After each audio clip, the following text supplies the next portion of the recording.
मार्गदर्शक क्लासेस के YouTube channel पर आज एक बार फिर से आपका स्वागत और अभिनंदन करता हूं। जिस तरीके से एक एक दिन, जिस तरीके से एक एक पल आपके व्यतीत हो रहे हैं और एक अच्छे दिन की तलाश आपके द्वारा कड़ी मेहनत से की जा रही है और जिस तरीके से आप लगातार मेहनत कर रहे हैं और डेली आप 1 घंटे 1.5 घंटे आप दिन के दिन बढ़ा भी रहे हैं अपने टाइम को भी लेकर, और एक अच्छी खुशबू यानी नौकरी की एक अच्छी खुशबू की तलाश आपको नजर आती हुई दिखाई दे रही है। आपके मेहनत पर इतना विश्वास हो गया होगा कि यानी कि अब हमको जॉब मिलकर ही रहेगा, यानी पेट क्वालिफाई करना ही पड़ेगा, कि पेट क्वालिफाई करना ही होगा, यानी कि सारी चीजों को देखते हुए अपनी मेहनत को एक साकार एक अच्छे रास्ते पे ले जाने के लिए कड़ी मेहनत इस समय हम कर रहे हैं। ठीक है, उसी क्रम को, उसी सिलसिला को, आपके जोश को देखकर, आपकी मेहनत को देखकर मैं भी इस चैनल पर लगातार मेहनत करने के लिए खड़ा हो गया हूं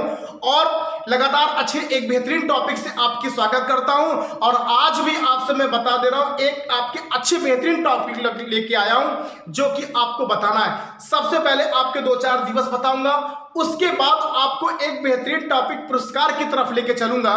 पुरस्कार से जान लीजिए, एग्जाम में आपके एक प्रश्न होना निश्चित है, चाहे आप सुपर टेट दीजिए या पेट दीजिए या टेट दीजिए या टीजीटी दीजिए, यानी कि आप कोई भी वनडे एग्जाम देंगे, यानी कि आपसे पुरस्कार से, करंट अफेयर से आपके एग्जाम में आना तय है। ठीक है, यानी पुरस्कार से अगर मैं जिक्र करूं जो दिया गया है, चाहे वो नोबेल पुरस्कार की बात करूंगा, चाहे वो ज्ञानपीठ पुरस्कार की बात करूं, चाहे वो व्यास सम्मान की बात करूं, चाहे सरस्वती सम्मान की बात करूं, चाहे द्रोणाचार्य पुरस्कार की बात करूं, चाहे राजीव गांधी की बात पुरस्कार की बात करूं, चाहे यूपी रत्न की पुरस्कार करूं, चाहे भारत रत्न की पुरस्कार की बात करूं, यानी जितने पुरस्कार आपके एग्जाम में पूछे जाते हैं, सारे पुरस्कारों में से 1-2 पुरस्कार आना आपका तय माना गया है। ठीक है, यानी कि पुरस्कार, आज नोबेल पुरस्कार पर चर्चा करते हैं और गांधी युग से भी कुछ बातें बताएंगे आपको, एक लाइन की जो भी गांधी युग के बारे में, यानी गांधी जी से जो प्रश्न बनते हैं। ठीक है, तो बने रहिएगा चैनल पर लगातार। सबसे पहले आपसे मैं बात करूं, अप्रैल का महीना बीता, 2-4 दिवस इंपॉर्टेंट है उसमें। सबसे पहले आप बताइए 7 अप्रैल को कौन सा दिवस मनाया जाता है? 7 अप्रैल को कौन सा दिवस मनाया जाता है? थोड़ा से बोलिएगा, 7 अप्रैल को कौन सा दिवस मनाया जाता है? कौन सा दिवस भैया? स्वास्थ्य दिवस। कौन सा दिवस? स्वास्थ्य दिवस। ठीक है, 7 अप्रैल स्वास्थ्य दिवस, कई बार एग्जाम में पूछा गया। आगे चलते हैं, 14 अप्रैल को कौन सा दिवस मनाता है? जल्दी से बोलिएगा, कॉपी कलम निकाल लीजिएगा, कॉपी कलम निकाल के नोट्स भी बनाते चलिएगा, सुनते हुए चलिएगा। 14 अप्रैल को कौन सा दिवस मनाया जाता है? फटाक से बताइएगा। विश्व विरासत दिवस। विश्व विरासत दिवस। विश्व विरासत दिवस, फटाक से बताइएगा। एग्जाम में, कई बार एग्जाम में पूछा गया है, आगामी पेपर में आपका क्वेश्चन बन सकता है। 14 अप्रैल आपका कौन सा दिवस मनाया जाता है? विश्व विरासत दिवस, कई बार एग्जाम में पूछा गया। इसके ये आपके 39वां जो धरोहर सूची में शामिल किया गया, ये आपके जयपुर को यहाँ पर 39वां विरासत सूची में शामिल किया गया। ठीक है, ध्यान दीजिएगा। 14 अप्रैल को और क्या मनाया जाता है? डॉक्टर भीमराव अंबेडकर जयंती। डॉक्टर भीमराव अंबेडकर जयंती भी 14 अप्रैल को मनाई जाती है। संविधान निर्माता कौन? बाबा साहब नारा भी है, यानी कि तो 14 अप्रैल आपका संविधान दिवस, डॉक्टर भीमराव अंबेडकर जयंती मनाई जाती है, ध्यान दीजिएगा। उसके बाद आगे चलते हैं, 22 अप्रैल, ये भी सन आपका इंपॉर्टेंट है। 22 अप्रैल को कौन सा दिवस मनाया जाता है? 22 अप्रैल को आपका मनाया जाता है पृथ्वी दिवस। कौन सा दिवस भैया? पृथ्वी दिवस। 22 अप्रैल आपका पृथ्वी दिवस, कई बार एग्जाम में पूछा गया है। 22 अप्रैल को कौन सा दिवस? पृथ्वी दिवस। अगर हम 22 अप्रैल को पृथ्वी दिवस की बात करते हैं तो आप बता दो 22 मार्च को क्या मनाया जाता है? आप बता दो 22 मई को क्या मनाया जाता है? क्वेश्चन बन सकते हैं आपके, 6 महीने के करंट आपको लेके चलने हैं। यानी 22 मार्च को आपका जल दिवस, 22 मई को आपको जैव विविधता दिवस और 22 अप्रैल को आपका पृथ्वी दिवस। 3 दिवस आपको यहां से लेके चलना है। 22 अप्रैल को पृथ्वी दिवस, 22 मार्च को आपका जल दिवस और 22 मई को आपका जैव विविधता दिवस। ठीक है, तीनों क्वेश्चन अपने कॉपी में नोट करिएगा। ये बातें समझ में आई? ठीक है, तो ध्यान दीजिएगा, ये दिवस है, 3-4 दिवस था, ये इंपॉर्टेंट क्वेश्चन था, एग्जाम में ये पूछा गया है। ठीक है, नोट करिएगा। आगे चलते हैं। आगे आपको जो जिक्र करना है, आगे जो जिक्र करना आपका नोबेल पुरस्कार पर। नोबेल पुरस्कार को आपके एग्जाम में पूछे जाने हैं, जो भी करंट अफेयर में बनेगा, ठीक है। नोबेल पुरस्कार की अगर हम बात करेंगे तो सबसे पहले आप बताइएगा किसके नाम पर यह नोबेल पुरस्कार बना। अल्फ्रेड नोबेल यानी कि अल्फ्रेड नोबेल के नाम पर यह पुरस्कार दिया जाता है। अल्फ्रेड नोबेल के नाम पर यह पुरस्कार आपका बना। और अल्फ्रेड नोबेल ने किसकी खोज किया था? अल्फ्रेड नोबेल ने किसकी खोज किया था? यह इंपॉर्टेंट है आपका। डायनामाइट की खोज किया था। किसकी खोज किए थे? ये डायनामाइट की खोज किए थे। एक विस्फोटक पदार्थ है ये। डायनामाइट एक विस्फोटक पदार्थ है। अल्फ्रेड नोबेल के नाम पर नोबेल पुरस्कार बना। सबसे पहले आपके कितने क्षेत्रों में दिया जाता था पुरस्कार? पहले आपके 5 क्षेत्र में दिया जाता था। अब कितने क्षेत्र में दिया जाता है? 6 क्षेत्र में। कितने क्षेत्र में? 6 क्षेत्र में। यह पुरस्कार कब से दिया जाने लगा? 1901 से। कब से? 1901 से आपके 5 क्षेत्र में दिया जा गया। उसके बाद एक क्षेत्र था आपका अर्थशास्त्र का क्षेत्र। ये 6ठा नोबेल पुरस्कार दिया जाने लगा। कब से? 1969 से। 1969 से अर्थशास्त्र का पुरस्कार दिया जाने लगा। उसके पहले 1901 से आपके नोबेल पुरस्कार 5 क्षेत्र में दिया जाता था। पहले हम उस 5 क्षेत्र की बात करेंगे जो दिया गया अभी, ठीक है। यानी कि ध्यान दीजिएगा, रसायन के क्षेत्र में, भौतिक के क्षेत्र में, रसायन के क्षेत्र में, भौतिक के क्षेत्र में, चिकित्सा के क्षेत्र में, साहित्य के क्षेत्र में, शांति के क्षेत्र में, ये 5 क्षेत्र का जो पुरस्कार था ये कहाँ दिया जाता था? ये भी कई बार पूछा गया है। कहाँ दिया जाता था? ये आपका जो कहाँ दिया जाता? स्वीडन की राजधानी स्टॉकहोम में दिया जाता था। और बाकी शांति की जो पुरस्कार है, शांति का जो पुरस्कार है ये आपके एक जगह था आपका नार्वे की राजधानी ओस्लो में। जो शांति पुरस्कार है नार्वे की राजधानी ओस्लो में दिया जाता है। बाकी जो 5 पुरस्कार है आपके, वो आपके दिया जाता है स्वीडन की राजधानी स्टॉकहोम में, ठीक है। तो सबसे पहले हम बात करेंगे किसका? रसायन के क्षेत्र में। चलिए बताइएगा, रसायन के क्षेत्र में कितने लोगों को पुरस्कार दिया गया? नोबेल पुरस्कार रसायन के क्षेत्र में कितने लोगों को दिया गया? ध्यान दीजिएगा, कार्पेटियर, नोट करिएगा जल्दी से, कार्पेटियर, ठीक है। कार्पेटियर को दिया गया रसायन के क्षेत्र में। और एक कौन थे? डुडना, ठीक है। बड़ा नाम है लेकिन शॉर्टकट में याद करके चलेंगे तो आपको ऑप्शन से क्लियर हो जाएगा, ठीक है। यानी रसायन के क्षेत्र में कार्पेटियर और डुडना को दिया गया, ठीक है। ध्यान दीजिएगा। उसके बाद एक क्षेत्र आपका आता है भौतिक के क्षेत्र में। किसके क्षेत्र में? भौतिकी के क्षेत्र में किसको दिया गया? ये एग्जाम में पूछा जाएगा। पेनरेज को। किसको दिया गया? पेनरेज को दिया गया। और एक का क्या नाम था? आपके घेज को दिया गया और एक दिया गया गजेल को, ठीक है। किसको दिया गया? गेजेल को, ठीक है। भौतिक के क्षेत्र में आपके पेनरेज को, घेज को और गेजेल को, ठीक है। ध्यान दीजिएगा, ये भौतिकी के क्षेत्र में, ये आपके रसायन के क्षेत्र में यह पुरस्कार दिया गया, ठीक है। आगे चलते हैं। आगे आपसे पूछा जाएगा चिकित्सा के क्षेत्र में किसे दिया गया? चिकित्सा के क्षेत्र में किसे दिया गया, ठीक है। चिकित्सा के क्षेत्र में किसे दिया गया? एक कौन थे? अल्टर। एक आपके कौन थे? अल्टर है। एक आपके हाउटन है, और एक आपके कौन है? राइस। एक कौन है? राइस, ठीक है। ये अल्टर हाउटन राइस, ठीक है। तो याद भी करने का तरीका यहां से होगा, अल्टर हाउटन राइस। यानी कि जो हाउटन नामक एक व्यक्ति थे, वो इतना राइस मतलब होता है चावल, इतना चावल खा गए कि वो क्या हो गए? अल्टर हो गए, पगला गए। वो क्या हो गए? पगला गए। पगलाने के बाद कहाँ जाएगा आदमी? चिकित्सा के पास जाएगा। पगलाने के बाद कहाँ जाएगा? चिकित्सा के पास जाएगा। यानी अल्टर हाउटन राइस, ठीक है। हाउटन नामक एक व्यक्ति था, वो क्या हो गया?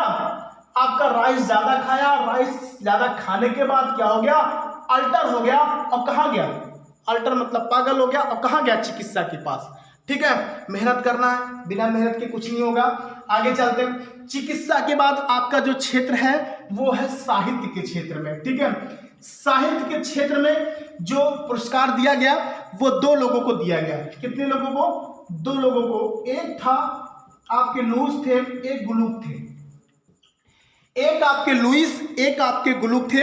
ये अमेरिका के क्या थे? लेखिका थे। ये अमेरिका के लेखक थे जिन्हें आपके साहित्य के क्षेत्र में पुरस्कार आपका दिया गया है। ठीक है, उसके बाद पूछा जाता है शांति के क्षेत्र में जो पुरस्कार दिया गया WFP को दिया गया। किसको दिया गया? WFP को दिया गया। इसका अगर फुल फॉर्म करेंगे वर्ल्ड फूड प्रोग्राम। ठीक है, इसका फुल फॉर्म हो जाएगा जो शांति के लिए पुरस्कार दिया गया यहीं पे, और वर्ल्ड फूड प्रोग्राम को दिया गया। और इसकी जो मुख्यालय है, इसका मुख्यालय है वर्ल्ड फूड प्रोग्राम। इसको नोट्स में लिखिएगा, वर्ल्ड फूड प्रोग्राम इसका जो मुख्यालय है वो रोम में है। कहां पर है? रोम में है। और रोम किसकी राजधानी है? इटली की। किसकी है? इटली की। कभी कभी राजधानी भी पूछा जाता है, आपके टॉपिक में राजधानियां भी हैं, ध्यान दीजिएगा। तो WFP का मुख्यालय कहां है? रोम में है, जो शांति पुरस्कार दिया गया। ठीक है, उसके बाद आगे चलते हैं। एक क्षेत्र आपका और बचता है यहां पर अर्थशास्त्र के क्षेत्र में। किसके क्षेत्र में? अर्थशास्त्र के क्षेत्र में किसे दिया गया? ध्यान दीजिएगा, अर्थशास्त्र के क्षेत्र में किसे दिया गया? नोट करिएगा, मिलग्राम। ठीक है, नोट करिएगा, अर्थशास्त्र के क्षेत्र में मिलग्राम और विल्सन को। ठीक है, ये किसके क्षेत्र में दिया गया? आपके अर्थशास्त्र के क्षेत्र में। समझ आ रहा? देख रहे हैं कितना चीजें आसान है। अर्थशास्त्र के क्षेत्र में आपका मिलग्राम और विल्सन को दिया गया। एक कई बार एग्जाम में यहां से आपसे पूछा गया है। ठीक है, तो ये नोबेल पुरस्कार थे जो कि करंट अफेयर में थे। यहां से आपको नोबेल पुरस्कार आपके दिमाग में क्लिक करना है, इससे ज्यादा आपको पेट में पूछा जाने वाला नहीं है। बस आपको बड़े नाम है उसको शॉर्ट कर देना है। ठीक है, तो इस क्षेत्र को आपके इसमें हो गया, ये 5-6 क्षेत्र में आपके। उसके बाद एक बार रिवीजन यहां से, नोबेल पुरस्कार अल्फ्रेड नोबेल के नाम पर यह पुरस्कार दिया जाता है। और यह पुरस्कार कब से दिया जा रहा है? 1901 से दिया जा रहा है। और अल्फ्रेड नोबेल ने किसकी खोज की थी? डायनामाइट की खोज किया था। डायनामाइट एक विस्फोटक पदार्थ है। और उसके बाद ये पहले 5 क्षेत्र में दिया जाता था, अब कितने क्षेत्र में दिया जाता है? 6 क्षेत्र में दिया जाता है। ठीक है, जो शांति का पुरस्कार है वो कहां दिया जाता है? वो आपके कहां पे? नॉर्वे में। वे नॉर्वे में दिया जाता है, नॉर्वे की राजधानी ओस्लो में दिया जाता है। बाकी और जो 5 क्षेत्र हैं वे आपके स्वीडन की राजधानी स्टॉकहोम में दिया जाता है।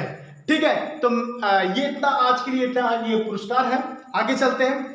आगे आपको जिक्र करना है गांधी जी के बारे में। ठीक है, तो मेहनत से पढ़िए, गर्मी ज्यादा है। ठीक है, इस गर्मी का कीमत आपको चुकाना है, चाहे जैसे चुकाना है। ठीक है, चलिए हो गया ना ये। आगे चलते हैं, आगे आपसे बात करते हैं गांधी जी के बारे में। गांधी जी के बारे में जो चीज आप जानते हो उसको भी, जो ना जानते हुए उसको भी आप नोट्स में खटाखट आप लिखते चलिएगा और चीजों को समझते चलिएगा। यहां से एक क्वेश्चन आपका निश्चित है गांधी जी से, कई बार एग्जाम में पूछा जाता है। ठीक है, ध्यान दीजिएगा। तो सबसे पहले अगर हम गांधी जी की बात करेंगे तो आप गांधी जी के बारे में तो थोड़ा वो जानते ही हैं। ठीक है, तो ध्यान दीजिएगा, गांधी जी का सबसे पहले हम जन्म की बात करेंगे। तो गांधी जी का जन्म कब हुआ था? 2 अक्टूबर आपके 2 अक्टूबर 1869। ठीक है, ध्यान दीजिएगा, 2 अक्टूबर 1869 में इनका जन्म हुआ था। इनके पिता का क्या नाम था? गांधी जी के पिताजी का क्या नाम था? मोहनदास करमचंद गांधी। ठीक है, मोहनदास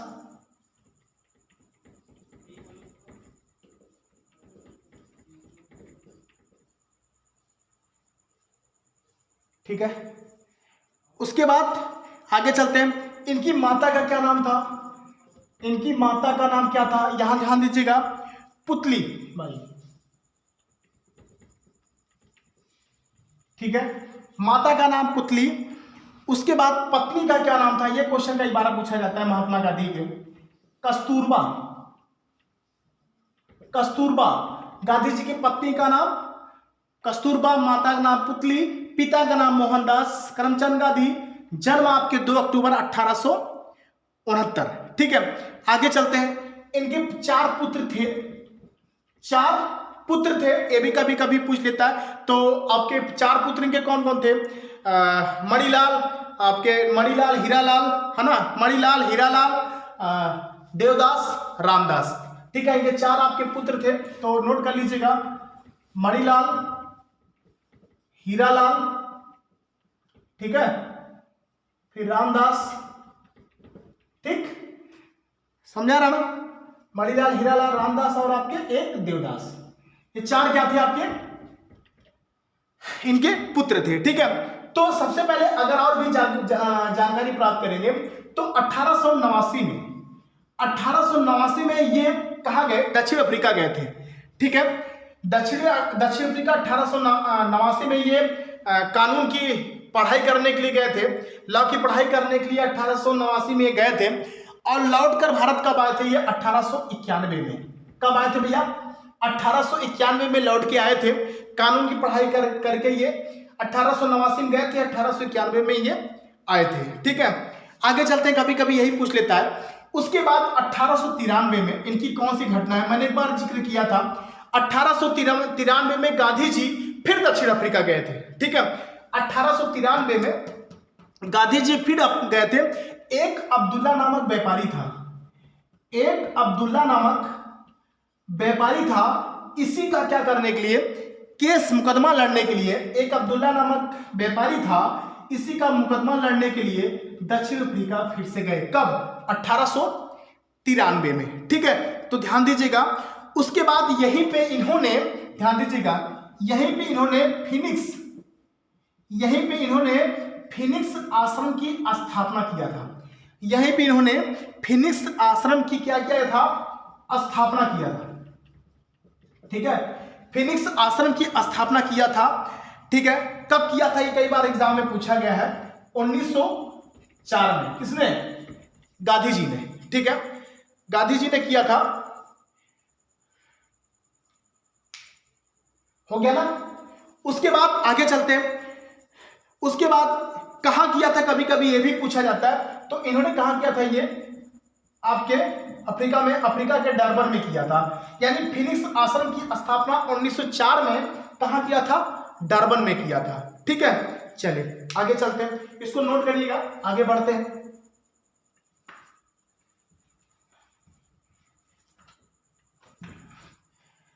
उसके बाद दक्षिण अफ्रीका में प्रथम आंदोलन चला। यानी गांधी जी द्वारा दक्षिण अफ्रीका में इनका प्रथम आंदोलन, दक्षिण अफ्रीका में इनका जो था प्रथम आंदोलन माना जाता है। दक्षिण अफ्रीका में इनका प्रथम आंदोलन माना जाता है। लेकिन अगर भारत की बात करेगा यहीं पे कि भारत में इनका सबसे प्रथम आंदोलन कौन सा माना जाता है? तो चंपारण आंदोलन माना जाता है। ठीक है, आगे जिक्र करना है। तो जब फिर दक्षिण अफ्रीका में इनका प्रथम आंदोलन माना जाता है, कई बार एग्जाम में पूछा गया है। और दक्षिण अफ्रीका में ध्यान दीजिएगा, यहां पे लियो टॉलस्टॉय, ध्यान दीजिएगा, लियो टॉलस्टॉय, ये लियो टॉलस्टॉय से सबसे ज्यादा प्रभावित हुए थे वहां पर। यानी कि महात्मा गांधी एक आपके लियो टॉलस्टॉय थे। ठीक है, ध्यान दीजिएगा, लियो टॉलस्टॉय थे, ये सबसे ज्यादा इनसे क्या हुए थे? ये प्रभावित हुए थे। ठीक है, ध्यान दीजिएगा, कई बार एग्जाम में पूछा गया।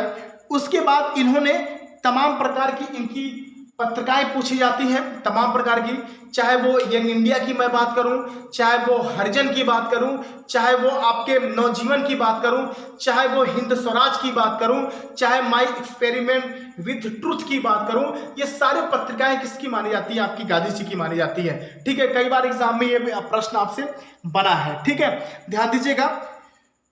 उसके बाद एक प्रश्न वहां पे गांधी जी ने किया था, इंडियन ओपिनियन, ध्यान दीजिएगा, दक्षिण अफ्रीका में इंडियन ओपिनियन पत्रिका इन्होंने वहां पर संपादन किया था। कब किया था? 1904 में। कब किया था? 1904 में, सॉरी 1903 में। ध्यान दीजिएगा, ये कई बार पूछा गया। उसके बाद गांधी जी भारत लौट के कब आए? गांधी जी भारत लौट के 1915 में आए थे। कब आए थे? 1915 में गांधी जी भारत लौट के आए थे। जब 1915 में गांधी जी भारत लौट के आए तो इनको कैसरे हिंद की उपाधि से नवाजा गया। कैसरे हिंद के उपाधि से, ठीक है, कैसरे हिंद की उपाधि से इनको नवाजा गया, ठीक है, अंग्रेजों द्वारा। कब? 1915 में। कई बार पूछा गया है। और एक क्वेश्चन और पूछा जाता है इनको, महात्मा किसने कहा था? महात्मा इनको किसने कहा था? तो रविंद्रनाथ टैगोर जी ने कहा था। रविंद्रनाथ टैगोर जी ने इनको महात्मा की उपाधि दी गई थी, ठीक है। तो राष्ट्र और, ठीक है, महात्मा की उपाधि किसने दिया था? रविंद्रनाथ टैगोर जी ने दिया था। कई बार एग्जाम में पूछा गया है। उसके बाद 1915 में जब गांधी जी लौट के भारत आए तो इन्होंने एक घटना और आपको बता दें, 1916 में गांधी जी ने साबरमती की स्थापना भी किया था, ठीक है। साबरमती आश्रम की स्थापना भी गांधी जी ने कब किया था? 1916 में किया था, ठीक है। ये गांधी जी से रिलेटिव है, क्वेश्चन यहां से जरूर पूछा जाएगा। 1916 में आप जानते हैं 1916 में ये हो गया। उसके बाद 1916 में के बात करें तो 1917 आता है, ठीक है। तो 1917 में गांधी जी से रिलेटिव कौन सा क्वेश्चन बनता है? वही जो मैंने अभी आपको बताया। 1917 में इन्होंने चंपारण आंदोलन किया। चंपारण आंदोलन इन्होंने किया कब? 1917 में। ये ग्रुप डी का क्वेश्चन है।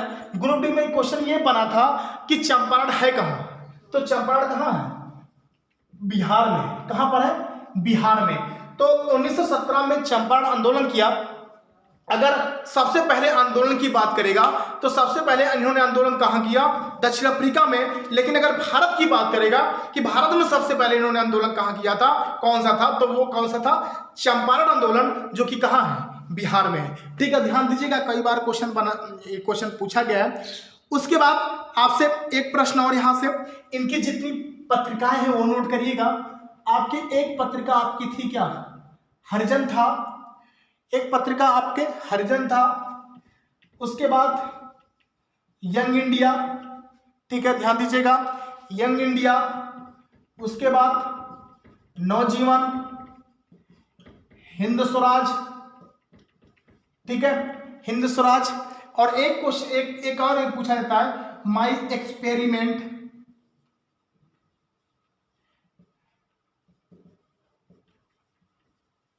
ठीक, माई एक्सपेरिमेंट विथ ट्रूथ। ये इतनी सारी इनकी पत्रिकाएं थी, ये भी पूछा जाता है। हरिजन, यंग इंडिया, नवजीवन, हिंद स्वराज और माई एक्सपेरिमेंट विथ ट्रूथ। ये कई बार एग्जाम में ये आपका प्रश्न पूछा गया है, ठीक है। तो ये देख रहे हैं कि गांधी से रिलेटिव ये इतने सारे क्वेश्चन आपको मैं पेट के एग्जाम के लिए बता दिया हूं। तो शायद इससे ज्यादा और भी प्रश्न गांधी जी से नहीं बन सकते वनडे एग्जाम के लिए, क्योंकि पेट क्वालिफाई आपको एग्जामिनर कराएगा, ठीक है। तो बहुत ज्यादा मेहनत करने की जरूरत नहीं है।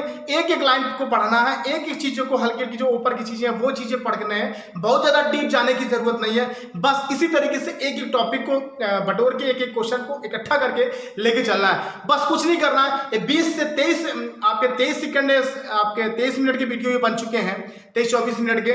और कुछ नहीं करना, 23-24 मिनट 24 घंटे के लिए कुछ नहीं माना जाता, ठीक है। मेहनत करिए, काम करिए, सफलता आपको जरूर मिलेगी। मैं आपको विश्वास दिलाता हूं, सफलता आपको पक्का मिलेगा। बस आप कंटिन्यू अपने इस ऐसे पढ़ाई को बनाए रखिए, ठीक है। आज के लिए इतना ही। फिर एक अलग तरीके से, अलग टॉपिक्स पे चर्चा करेंगे। लगातार चैनल पे बने रहना है। उसकी हिंदी भी टॉपिक भी लगातार आपकी चर्चा करेंगे। बस आप ऐसे ही अपना स्नेह, प्यार और लगाव आप रखे रहिए, ठीक है। आज के लिए इतना ही। धन्यवाद।